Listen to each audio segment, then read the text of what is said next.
अगर से आपको एक या दो सूरे याद हैं तो अब आप नमाज किस तरह पढ़ेंगे। बहुत से लोग होते हैं जो सूरे याद नहीं करते हैं और वो नमाज पढ़ना चाहते हैं, तो किस तरह वो अपनी नमाज को अदा करेंगे और किस तरह नहीं। पहले तो मैं उनको ये बता दूं कि जब आप नमाज पढ़ना ही चाहते हैं तो सूरे याद करें। जब आप दुनिया की चीज़ें याद कर सकते हैं तो कुरान आप क्यों नहीं याद कर सकते हैं। और जब तक आप इन सूरतों को याद करेंगे और उसके दरमियान जितनी भी नमाजें पढ़ेंगे तो आप वो नमाज किस तरीके से पढ़ेंगे और किस तरीके से नहीं, आइए इस वीडियो में जानते हैं। ये मुफ्ती साहब हैं, बहुत ही अच्छे अंदाज में एक्सप्लेन करेंगे आपको कि अगर आपको एक या दो सूरह याद हैं तो आप अपनी नमाज किस तरीके से अदा करेंगे। और आपको इस वीडियो को आखिर तक ज़रूर देखना है, आपको वीडियो को स्किप नहीं करना है, तभी आपको ये मसला समझ में आएगा कि अपनी नमाज आप किस तरीके से अदा करेंगे। तो आइए मुफ्ती साहब की इस वीडियो को देखते हैं। तो जिन लोगों को सूरतें याद नहीं होती, कुरान मुक़द्दस याद नहीं होता, उनके लिए शॉर्ट तरीका ये है कि नमाज में कम से कम 3 चीज़ों का पाया जाना ज़रूरी है किरत के एतबार से। जिस शख्स को ये 3 बातें या जिस खातून को ये 3 बातें याद होंगी, उनकी नमाज बिल्कुल दुरुस्त है, बिना कराहत के वो नमाज़ पढ़ सकते हैं। इसके अंदर कोई ऐसा मसला नहीं है कि उनकी नमाज़ पर कोई फ़र्क पड़ेगा। और ये 3 बातें इस तरह हैं। नंबर 1, उसके अंदर सूरह फातिहा है कि जिस शख्स को अल्हम्दुलिल्लाहि रब्बिल आलमीन की पूरी सूरत आती होगी, ये नमाज के लिए काफ़ी है। कम से कम एक सूरत तो, कम से कम, ये इससे कम दर्जा तो नहीं है, एक सूरत याद हो कि जो 30 लफ्ज़ को पूरे करती हो, अगरचे इन्ना आतना की हो, सबसे छोटी हो तो ठीक है, जिसको एक सूरत याद हो।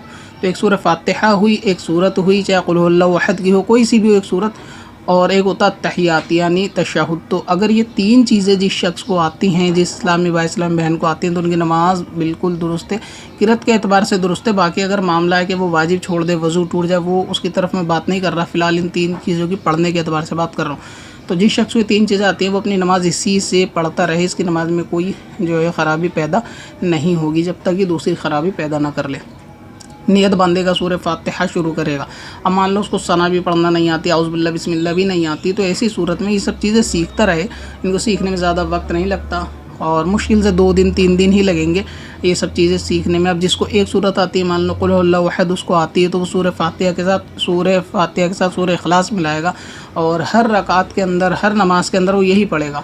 मिसाल के तौर पे अगर ज़ोहर की नमाज़ पढ़ रहा है तो उसमें 4 सुन्नतें हैं, सूरह फातिहा के बाद एक ही कुल को बार बार पढ़ता रहे अगर उसको नहीं आता।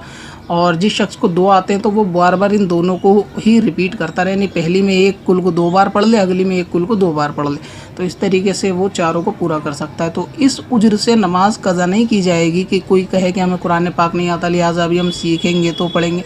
तो जब तक आप सीखेंगे तो सीखते रहेंगे और सीखते भी रहें, साथ में पढ़ते भी रहें। फ़िलहाल एक सूरत से नमाज़ पूरी कर लें और सीख ले। अगर किसी के साथ ऐसा मामला है कि जिसको एक सूरत भी नहीं आती, सिर्फ सूरह फातिहा ही आती है, कुछ भी नहीं आता, इसके अलावा ज़ेर ज़बर भी ऐसा केस बहुत कम होते हैं, लेकिन अगर मान लीजिए कि रेयर केस ऐसा आ गया तो उसमें सूरह फातिहा के साथ आप जितनी सूरत, यानी अभी आपको याद ही नहीं है तो आप याद करने में लगे रहें, एक दिन में एक सूरत ज़रूर याद हो जाएगी। और एक दिन में आप सूरह फातिहा ही से नमाज़ पढ़ लें, बाद में इन नमाज़ों को आप दोहरा दें, क्योंकि नमाज वाजिब के बग़ैर हुई हैं, तो लिहाजा ऐसी सूरत में नमाज को दोहराना वाजिब है। तो एक दिन की आपको नमाज़ दोहरानी पड़ेगी, मगर ये कि आपको ये नमाज वक्त के ऊपर कज़ा होने से आपकी बच जाएगी। अब सिर्फ सूरह फातिहा से अगर नमाज को मुकम्मल कर लेंगे, ये भी उजर नहीं हो सकता कि जिसको कुछ नहीं आता वो नमाज़ छोड़ दे। उसके लिए बेहतर तरीक़ाकार ये होता है, अगर किसी को ये गुमान रहता है कि मुझे ये चीज़ नहीं आती, मुझे वो नहीं आती, मैं इसलिए नमाज़ नहीं पढ़ता, तो चाहिए कि करीबी मस्जिद के आइम्मा इकराम के पास, इमाम मौलाना के पास चले जाया करें, उनसे मालूम कर लिया करें कि भाई हमें ये चीज़ आती है नहीं आती, हम नमाज़ पढ़ेंगे नहीं पढ़ेंगे। अब जिसको एक सूरत याद है उसकी भी नमाज़ दुरुस्त हो जाएगी, 2 वालों की भी नमाज़ हो जाएगी। एक ही सूरत को बार बार रिपीट करते रहें जब तक अगली याद ना हो, चाहे 10 दिन में हो, 15 दिन में। अब रहा याद करने के ताल्लुक़ से, तो उसमें जल्दी याद करना है, ये तो हर किसी के हाथ में। बहुत सारे लोग कहते हैं कि टाइम नहीं होता, ऑफिस जाना होता, काम पे जाना होता, तो सारे मामले अपनी जगह। दरअसल सूरतें इस तरह जल्दी याद हो जाती है। अगर बिलफर्ज समझ लीजिए अगर हिंदुस्तान के अंदर कोई ऐसी प्रधानमंत्री योजना आ जाए ना, जनधन योजना, कि जिसको 10 सूरतें याद होंगी उसको 10,000 रुपये मिलेंगे, तो मुझे नहीं लगता कि घर का शायद कोई ऐसा बच्चा भी हो जिसको 10 सूरतें याद ना हो। तो 2 दिन में ही घर के सारे अफराद को, मर्द हो या औरत, 10 की 10 सूरतें याद मिलेंगी। यहाँ तक के बच्चों को भी सुबह 4 बजे ना लात मार के उठा देंगे कि बेटा आज फार्म भरने का आखिरी दिन है, पैसे मिलने और उसको जल्दी सूरतों को याद करो, बच्चे भी सुबह उठ के लग जाएगा। तो अगर ये कहीं पर दुनिया का आड़ में दीन का, अगर दीन के आड़ में दुनिया का मफाद मिल रहा हो ना, फ़ायदा मिल रहा हो, तो वहाँ लोग जल्दीबाजी करते हैं। फिर इनको ये याद नहीं आएगा कि हम काम पे जाने वाले हैं और हमको तो टाइम नहीं था, हमने कैसे याद कर ली।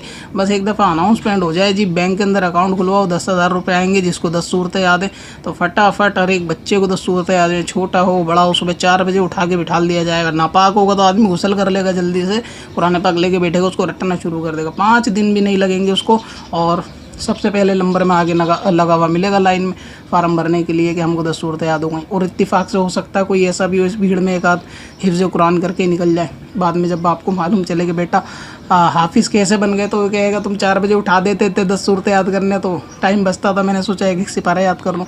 तो भीड़ भाड़ में पता भी नहीं चलेगा कि कोई हाफिज़ बन जाए। मगर ये कि फ़ायदा मिलना चाहिए ना, रकम मिलनी चाहिए, तो कुरान पाक भी याद हो जाएगा, सूरतें भी याद हो जाएंगी, नमाज भी याद हो जाएंगी।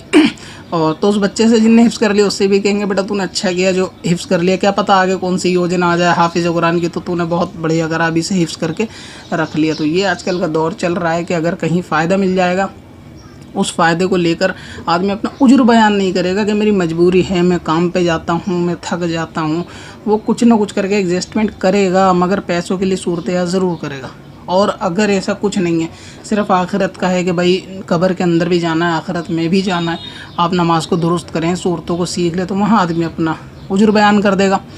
सुबह जाता हूँ शाम पे आता हूँ, टाइम नहीं मिलता, ये नहीं मिलता, वो टाइम ऐसा तो नहीं है किसी शख्स को आधा घंटा अपनी ज़िंदगी में नहीं मिलता हो, बिल्कुल नामुमकिन है। कोई इतना नहीं कमाता होगा गधे बैल की तरह कि दिन के 23.5 घंटे काम कर रहा है कि उसको आधा घंटा नहीं मिल रहा कुरान पाक पढ़ सके, अल्लाह ताला का कलाम पढ़ सके। यदि ऐसी बदबख्ती अगर किसी पे छाई हुई है तो एक अलग बात है कि जिसको बिल्कुल भी तौफीक नहीं है कुरान मुक़द्दस पढ़ने की, वरना आधा घंटा 15 मिनट अगर किसी इमाम के पास जाया जाए, एक लाइन अगर याद करी जाए ना, आदमी ठान ले कि मुझे याद करना है, तो ऐसा नहीं है कि एक हफ़्ते के अंदर उसको 10 सूरतें याद ना हो, बिल्कुल याद हो जाएंगी, टाइम बचता है।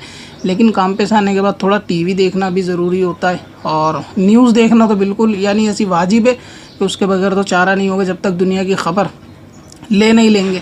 और उसमें भी उजर ये बयान करते हैं अपनी मजबूरी कि भाई देश दुनिया में क्या हो रहा है थोड़ा जानना है। जैसे ये बहुत बड़े शक्तिमान है और बहुत बड़े सुपरमैन है कि कहीं अगर कुछ हो रहा है तो ये उड़ के जाएंगे, वहाँ जाके बचा लेंगे। करना कुछ नहीं होता, सिर्फ एक ड्रामापंती होती है इन लोगों की। हकीकत में ऐसा कुछ नहीं होता। ये उस शख्स को कहते हुए अच्छा लगता है कि जो अपने सारे मामलात वक्त पर निपटा ले। नमाज याद नहीं हुई, सूरतें याद नहीं हुई, फिर कहते हैं एक सूरत याद है इसलिए हम नमाज़ पढ़ते नहीं। दूसरी सूरत याद करने को बोलो तो पहले न्यूज़ देखना ज़रूरी होता है, तो पहले वो काम निपटा लो, ये काम निपटा लो। पैसों की लालच में तो सारे काम निपटा लिए जाएंगे। तो ऐसी सूरत में चाहिए आपको कि किसी इमाम के पास जाके बैठ जाएं मस्जिद में और सूरतें याद करने की कोशिश करें। 2 दिन 3 दिन में छोटी छोटी सूरतें लेंगे, इंशाअल्लाह ताला याद हो जाएगी। मगर ये कि एक सूरत से भी नमाज हो जाती है। उम्मीद करता हूँ कि आपने इस वीडियो को देखने के बाद आपको ये मसाइल समझ में आ गए होंगे। ऐसी और वीडियो देखने के लिए हमारे चैनल को सब्सक्राइब ज़रूर करें।